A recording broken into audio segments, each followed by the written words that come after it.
Hi everybody. I'd like to touch on the subject of love today. And love can be sent and given in so many different ways. And admittedly, sometimes we don't always want it. Whether we feel it's controlling us or given to us without asking for permission in some way. But sometimes our ego can stop receiving love without us even realising. So I'd like to read a little thing that I do, okay? Okay. A voyaging ship was wrecked during a storm at sea, and only 2 of the men on it were able to swim to a small desert-like island.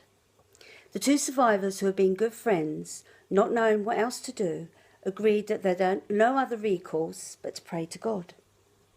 However, to find out whose prayer was more powerful, they agreed to divide the territory between them and stay on the opposite sides of the island. The first thing they prayed for was food. So the next morning, the first man saw a fruit-bearing tree on his side of the land, and he was able to eat its fruit. And the other man's parcel of land remained barren. After a week, the first man was lonely, and he decided to pray for a wife. And the next day, another ship was wrecked, and the only survivor was a woman who swam to his side of the land. And on the other side of the island there was nothing. And soon the first man prayed for house, clothes and more food.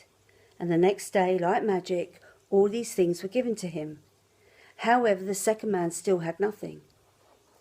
And finally the first man prayed for a ship, so that he and his wife could leave the island. And in the morning he found a ship docked at his side of the island.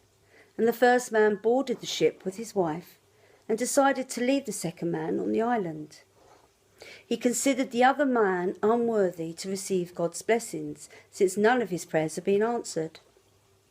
And as the ship was about to leave, the first man heard a voice from heaven booming, "Why are you leaving your companion on the island?" "My blessings are mine alone, since I was the one who prayed for them," the first man answered.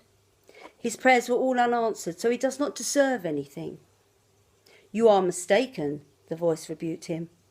"He had only one prayer, which I answered. If not for that, you would not have received any of my blessings." "Tell me," the first man asked the voice, "what did he pray for that I should owe him anything?" "He prayed that all your prayers be answered." If you could share this, that would be wonderful. Have a lovely day. Thank you.